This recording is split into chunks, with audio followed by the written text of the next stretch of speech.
Yo, what is up guys, I'm back and welcome back to the channel, and in today's video we're going to be taking a look at yet another Yolopark kit, that being the Yolopark Rise of the Beast Scourge. Now for a long time, this figure absolutely dominated the competition, dominated everything, as this was one of the best adaptations of Scourge from Transformers Rise of the Beast. And there wasn't really a whole lot of competition. There was some, some third-party upgrade kits, there was the actual studio series, which was based off concept, but this was the very first to actually nail the design of the final design of Scourge. And I think they did a pretty impressive job in my opinion, which makes me even more excited to be able to take a look at this figure up close and give you guys my personal thoughts of what I think about this guy. But with that guys, I don't think we should waste any more time. Let's get straight on into the review.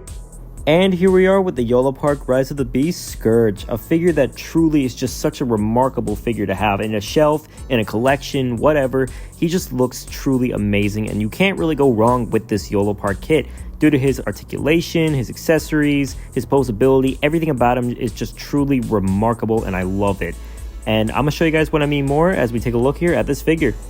And beginning to take a closer look here at Scourge from Yolopark, as you can see, they went all out on his detailing. Like, this has to be the most heavily detailed Yolopark figure that I have in my collection, and they did an absolutely phenomenal job with this guy. The painting, the sculpting, the detailing, it all just comes together so well, and I absolutely love the way this guy turned out. Now, going to some articulation, he does have a ball joint at the head. It allows him to look up and down a pretty decent amount, so those looking left to right. He does have a second ball joint, which allows even more articulation. If you move this piece out of the way, you do get a full 360 at the arm. Although some parts, at least on my copy, like to fall off. The arm can move out. There is a hinge joint here, hinge joint, or I guess a ball joint here. You do get a swivel here. You get a double bend at the elbow. If you have this claw on, you can spin it, and each one has a hinge joint, as you can see there. And then it's pretty much the exact same articulation. And then it's the exact same articulation on this side, except you do get some hand movement as well as a hinge joint, or rather two hinge joints on each of the fingers. So yes, he does have individually articulated fingers. And he does, I forgot to mention this, but he does actually have an articulated jaw, which is actually pretty cool to see. You do get a swivel at the chest and a swivel at the waist, as well as getting an ab crunch. You can kick the leg up pretty high up. Look at that, now that's a kick. You do get a kick about that far.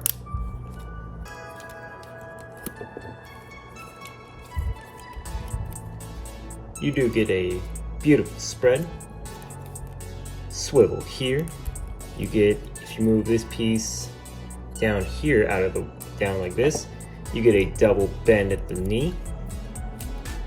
You got a foot swivel, and the foot has a pretty decent pivot, as well as this piece being articulated, these pieces back here, so you can do some up and down with the toes and with the foot.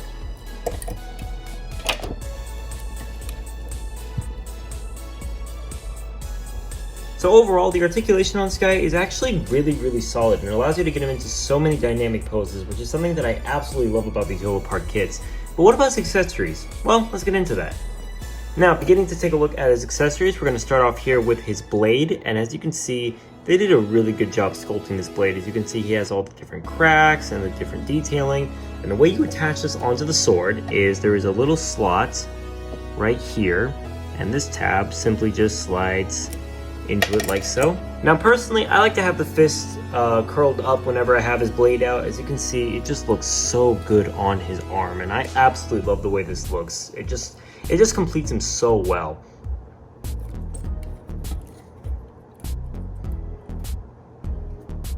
Moving on with that, we have his cannon, which once again, the amount of detailing they were able to fit onto this is absolutely incredible. And it does actually have some articulation, being that all four of these pieces can move out.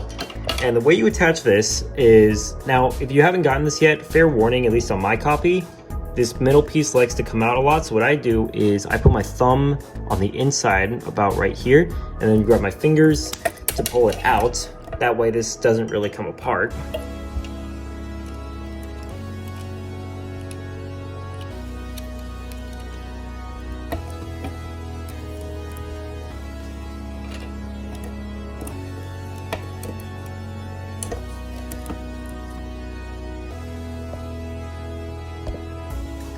And then you just simply slide the cannon on and fold these pieces over it.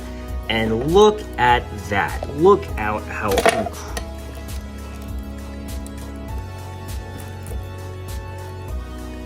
and just take a look at how incredible that looks. That truly is just an absolute marvel and is such an amazing piece to have on the collection.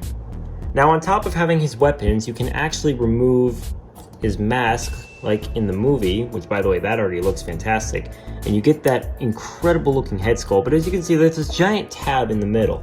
Well, Yolopark actually thought ahead because you can actually remove this piece and replace it with one that doesn't have the giant tab in the front. So you can actually have him with that super damaged face sculpt that he has when Mirage kicks off the Terracon mask, and that just looks so creepy. It looks absolutely phenomenal. I love it so much. So there you are. And now for some size comparisons. Here he is next to the Deluxe Class TF1 Megatron and Optimus Prime. Here he is next to Studio Series Nightbird, Studio Series Battletrap, Studio Series Optimus Primal, the Studio Series Optimus Prime, and finally my previous review, the Yolopark model kit of Rise of the Beast Optimus Prime. So there you are. And with that, guys, that is my review of the Yolopark model kit of Scourge from Transformers Rise of the Beast. So let's go to my overall thoughts and I'll let you guys know my thoughts on this figure. And with that, guys, that is my review of the Yolopark Rise of the Beast Scourge. Now, what do I think about it? Pros is that it holds together really, really well. It just feels good. It looks good. All the accessories are fantastic. Allows you to recreate as many scenes from the movie as you want. And it has the articulation to pull it off, too. And it just overall looks so good on the shelf, especially if you get other like Yoloparks or even other Rise of the Beast characters. It just makes them look 10 times better.